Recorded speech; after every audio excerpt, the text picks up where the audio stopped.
Hi guys, welcome back to my YouTube videos. तो इस video में दोस्तों डिस्कस करने वाले हैं यहाँ पर कुछ इंपॉर्टेंट कंपनीज़ को और उनसे रिलेटेड कुछ इंपॉर्टेंट अपडेट्स हैं जिसकी बात करेंगे इस वीडियो में। तो चलिए दोस्तों वीडियो की शुरुआत करते हैं। सबसे पहली कंपनी को डिस्कस करते हैं। पहली कंपनी का नाम है बीएससी लिमिटेड। बट इसको डिस्कस करने से पहले दोस्तों, अगर आपने अभी तक चैनल को सब्सक्राइब नहीं किया है तो चैनल को सब्सक्राइब करके बेल आइकन को प्रेस कर लो ताकि आने वाली जितनी भी अपडेट्स हैं उन सभी अपडेट्स का नोटिफिकेशन आपको सबसे पहले मिल सके। तो चलिए दोस्तों वीडियो की शुरुआत करते हैं। सबसे पहले बात कर लेते हैं बीएससी से रिलेटेड कुछ इंपॉर्टेंट अपडेट्स के बारे में। सो दोस्तों, अभी बीएससी की बात करें तो पिछले कुछ टाइम से बीएससी लगातार वीक परफॉर्म करती हुई दिख रही है। आज के दिन भी काफ़ी अंडर प्रेशर है। अगर 52 वीक हाई से देखोगे तो गिरावट करीब हमें 34% से ज़्यादा ऑलरेडी देखने को मिल चुका है। अब ये गिरावट के रीजंस क्या हैं, इसको हमने लास्ट वीडियो में भी डिस्कस किया था। काफ़ी सारे लोग उस वीडियो को पसंद नहीं किए थे क्योंकि मैंने जितनी भी चीज़ें बीएससी से रिलेटेड और सीडीएसएल से रिलेटेड बताई थी वो सभी चीज़ें नेगेटिव थी और नेगेटिव चीज़ें अक्सर लोगों को पसंद नहीं आता।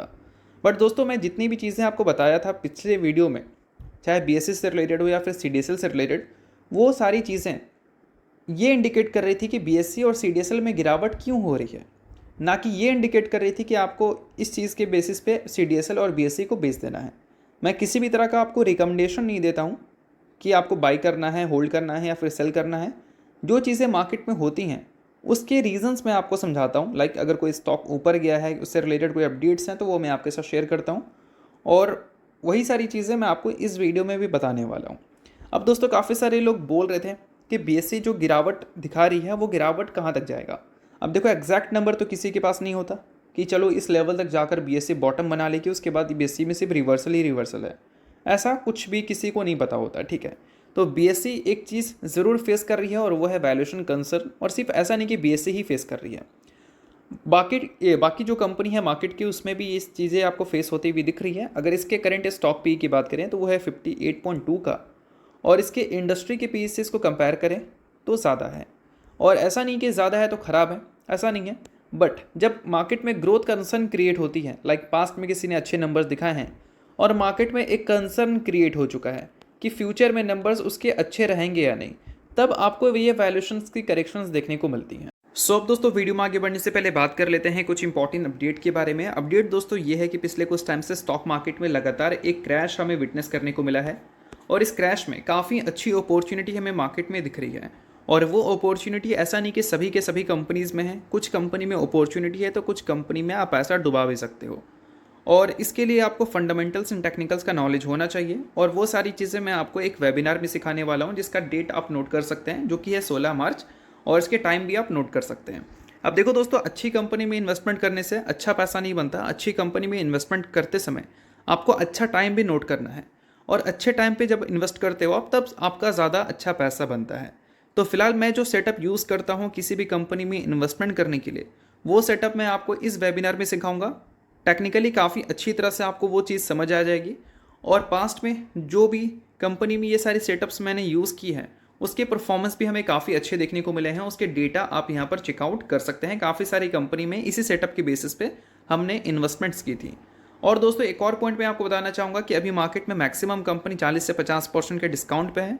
अब ऐसे में देखा जाए तो हर दूसरी कंपनी में ये सेटअप क्रिएट हो रहा है। अगर आपको ये सेटअप के बारे में अच्छी तरह से समझना है तो आप मेरे वेबिनार को ज्वाइन कर सकते हैं। और ऐसा नहीं कि वेबिनार हम पहली बार ले रहे हैं, इससे पहले भी हमने वेबिनार अरेंज किया था कुछ महीनों पहले और वहाँ से हमें काफ़ी अच्छा प्यार मिला। 123 रेटिंग्स हमें देखने को मिली, जिसमें 5 स्टार रेटिंग 84 लोगों ने किया और 35 लोगों ने 4 स्टार रेटिंग दिया। तो रेटिंग्स अच्छी मिली है, इसका मतलब लोगों ने हमें काफ़ी अच्छा प्यार दिया है और इसी प्यार को हम कंटिन्यू करना चाहते हैं। अगर आपको वेबिनार को ज्वाइन करना है उसके लिंक मैं आपको डिस्क्रिप्शन में और पिन कमेंट में दे दूंगा। लिंक के थ्रू जाकर किसी भी तरह का क्वेरीज है तो आप डायरेक्टली मुझसे व्हाट्सएप के थ्रू कंसल्ट कर सकते हैं और जो भी वेबिनार से रिलेटेड डिटेल्स होंगी वो भी मैं आपको शेयर कर दूंगा। और मेरे व्हाट्सएप का नंबर आपको स्क्रीन पे भी देखने को मिल रहा होगा, उस नंबर पे आप मुझे व्हाट्सएप करिए, सभी डिटेल्स मैं आपको वहाँ पर दे दूंगा और किसी भी तरह का क्वेरीज है तो वो भी आप क्लियर कर सकते हैं। तो देखो दोस्तों, हाल ही में एक डेटा पब्लिश हुआ था जिस डेटा के बाद सेबी ने कुछ स्टेटमेंट्स दी थी। अब डेटा दोस्तों ये था कि 90% से ज़्यादा एफएनओ ट्रेडर्स मार्केट में पैसा गंवा रहे हैं और इस चीज़ को देखते हुए मार्केट रेगुलेटर यानी कि सेबी ने थोड़ी सी कॉशियस यानी कि बोल सकते हैं चिंता जताई थी एफएनओ सेगमेंट्स के बढ़ते वॉल्यूम्स को देखकर। तो इस वजह से उन्होंने कुछ चेंजेस किया डेरिवेटिव सेगमेंट्स में, जिससे वॉल्यूम्स हमें गिरती हुई देखने को मिली। और वॉल्यूम्स में अगर ड्रॉप देखोगे तो यही जो अनंत नारायण है सेबी के होल टाइम मेंबर, उन्होंने बताया कि 23% की डिक्लाइन हमें देखने को मिली है दिसंबर में, जनवरी में और फरवरी में। बट स्टिल इसको अगर कंपैरिजन करें पिछले साल के वॉल्यूम से, पिछले 2 साल के वॉल्यूम से, तो ये 15% ज़्यादा है। और ये जो अभी न्यू डिसीजन था उनका, उस डिसीजन के बाद जो रिजल्ट आए हैं वो रिजल्ट से वो पूरी तरह से सेटिस्फाई भी है। बट इन सारी चीज़ों को देखा जाए तो ज़ीरोधा ने प्रिडिक्ट कर लिया था। उन्होंने पहले ही बता दिया था कि न्यू एफएनओ रूल्स की वजह से ज़ीरोधा के जो वॉल्यूम्स है वो 50% तक गिर सकते हैं। अब देखो दोस्तों, ज़ीरोधा हो, डिपॉजिटरी हो या फिर एक्सचेंज हो, इनका मैक्सिमम रेवेन्यू एफएनओ सेगमेंट से जनरेट होता है। और एफएनओ सेगमेंट में वीक नंबर्स आने की जो चिंता थी, उस वजह से वैल्यूएशंस की करेक्शंस क्रिएट हुई हैं। और अब देखो, पिछले कुछ टाइम में बीएससी 34.4% टूट चुकी है ना। बट एक टाइम पे बीएससी का प्राइस टू अर्निंग मल्टीपल जो है वो 100 के ऊपर हुआ करता था, अभी 60 से नीचे आ चुका है। तो जो चीज़ें मार्केट में हो रही हैं वो चीज़ें मैं आपको बताने की कोशिश कर रहा हूँ। अब देखो, सेबी के जो न्यू चेयरमैन है वो अगर कोई चीज़ें अगर मान लो बदल देते हैं, लाइक कुछ अपने डिसीजंस को चेंज वो कर देते हैं, तो ओवरऑल क्या है कि कुछ रिकवरी हमें देखने को मिल सकती है एफएनओ सेगमेंट्स में, जिससे क्या है कि वापस से एक्सचेंज, डिपॉजिटरी, ब्रोकर ये प्रॉफिट करना शुरू कर देगी। और कुछ जो डिस्काउंट ब्रोकर थे और कुछ जो बोल सकते हैं ज़ीरो ब्रोकर थे, उन्होंने ज़ीरो वाली सर्विस भी हटा दी है। तो सिनेरियोज़ अगर देखोगे तो कैपिटल मार्केट से जुड़ी जो भी कंपनीज़ हैं उनके लिए अच्छी नहीं थी, इस वजह से गिरावट हो रही है। ना कि ये मैं आपको बोलने की कोशिश कर रहा हूँ कि इस वजह से आप बेच दो, ये कोई रिकमेंडेशन नहीं है, सिर्फ गिरावट के रीजंस मैं आपको बता रहा हूँ। अब सीडीएसएल की बात करें तो इस चीज़ की वजह से सीडीएसएल भी परेशान है, क्योंकि वॉल्यूम्स अगर देखा जाए तो इनके भी गिरते हुए दिखे हैं और साथ में बियर मार्केट भी इनको फेस करना पड़ा है। और बियर मार्केट में इसके नंबर्स आपको नीचे जाते हुए दिखते हैं। अगर 2021-22 की बियर मार्केट की बात करें तो वहाँ पर भी अगर देखोगे तो कंपनी के जो नंबर्स थे वो थोड़े से ऊपर नीचे हुए थे, 21-22 नहीं, हम बात करेंगे 22 तक जो बियर मार्केट था, 23 में जो नंबर्स आया था कंपनी का, वो देखो उसमें एक डिफरेंस आपको दिखेगा। 21-22 में नंबर इसके रेवेन्यू का देख लो, काफ़ी अच्छे देखने को मिलेंगे। वही 23 में देख लो, सिर्फ 4 करोड़ से कंपनी का revenue year on year basis पे गिरा था, बढ़ा था। और ऑपरेटिंग प्रॉफिट मार्जिन को देख सकते हो, वो गिरा था। और कंपनी के नेट प्रॉफिट को देख सकते हो, वो भी गिरा था। तो बेयर मार्केट में कैपिटल मार्केट से जुड़ी जो भी कंपनीज होती हैं वो ऐसे ही प्रॉफिट करने में स्ट्रगल करती हैं। प्रॉफिट तो होता है बट प्रॉफिट में ग्रोथ आपको देखने को नहीं मिलता।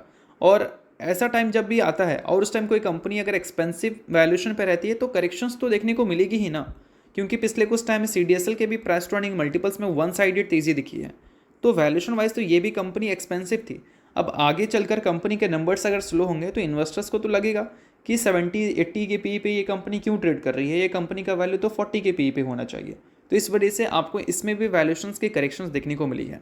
अब ऐसा नहीं है कि सीडीएसएल ख़राब है, बीएससी ख़राब है, क्योंकि कोई भी न्यूज़ जो आई है वो किसी एक कंपनी को ही हर्ट नहीं करेगी, पूरे सेक्टर को हर्ट कर रही है। तो किसी एक कंपनी को ख़राब बोलना ऑब्वियस सी बात है पूरी तरह से गलत होगा, तो इस चीज़ को समझो। और दोस्तों, जैसा कि मैंने आपको बताया, सेबी के जो न्यू चेयरमैन हैं तुहिन कांता पांडे, वो अगर कुछ चेंजेस लाते हैं तो डेरिवेटिव मार्केट के जो वॉल्यूम्स हैं उसमें थोड़ी सी रिवाइवल हमें देखने को मिल सकती है। और अल्टीमेटली इनसे सीडीएसएल हो या फिर बाकी की जो कंपनी है उनको फ़ायदा हो सकता है, या फिर उनके नंबर्स में कुछ रिकवरी हम विटनेस कर सकते हैं।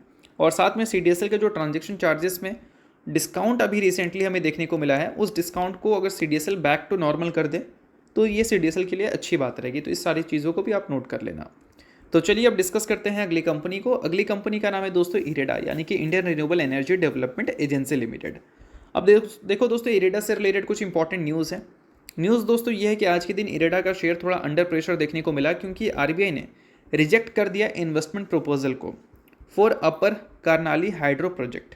अभी रिसेंटली इन्होंने एक कोलैबोरेशंस किया था जीएमआर अपर कर्नाली हाइड्रो पावर लिमिटेड के साथ, और ये जो कोलैबोरेशंस था वो इक्विटी इन्वेस्टमेंट से रिलेटेड था, क्योंकि वो 900 मेगावाट को बोल सकते हैं डेवलप करते नेपाल में। और इसके लिए उन्होंने आरबीआई से देखा जाए तो प्रपोजल मांगा, और वो प्रपोजल फ़िलहाल आरबीआई ने कर दिया है बोल सकते हैं कैंसिल, या फिर बोल सकते हैं रिजेक्ट। बट इन सारी चीज़ों के बाद दोस्तों इरेडा ये बोल रही है कि ये प्लान कर रही है रीसबमिट करने का प्रपोजल को, क्योंकि दोस्तों अगर बात करें 2024 के मिड में, लाइक 16 जुलाई की डेट यहाँ पर मेंशन की गई है, तो उस टाइम इन्होंने 10% इक्विटी इन्वेस्टमेंट्स करने से रिलेटेड बताई हुई थी, और इसको लेकर उन्होंने अप्रूवल भी ले लिया था। तो अप्रूवल अगर पहले इनको मिल चुका है तो हो सकता है कि फिर से अप्रूवल मिल जाए, बट अभी जो कैंसिल हुई हैं उनके अप्रूवल्स उसको अगर रीसबमिट करती है कुछ करेक्शंस के साथ, तो फिर इरेडा के लिए अच्छी बात हो सकती है अगर आरबीआई उनको फिर से अप्रूव कर दे तो इन सारी चीज़ों की वजह से आज के दिन आरबीआई ने इरेडा थोड़ा सा अंडर प्रेशर आपको देखने को मिली है। तो चलिए अब डिस्कस करते हैं अगली कंपनी को। अगली कंपनी दोस्तों आईटी सेक्टर से है। नाम है दोस्तों कोफोर्ज, जिसने रिसेंटली 1:5 की रेशो में स्टॉक स्प्लिट का अनाउंसमेंट किया है। सो अगर आप कोफोर्ज के इन्वेस्टर हैं तो बेशक ये न्यूज़ आपके लिए काफ़ी सही है। इन्वेस्टर नहीं हो, इग्नोर कर सकते हो, न्यूज़ थी इस वजह से मैंने बता दिया, बाकी किसी भी तरह का रिकमेंडेशन नहीं है। तो चलिए दोस्तों ये वीडियो करता हूँ, वीडियो आपको अच्छा लगा होगा, लाइक कीजिए, पहली बार सब्सक्राइब कीजिए। वीडियो के लिए बहुत बहुत शुक्रिया।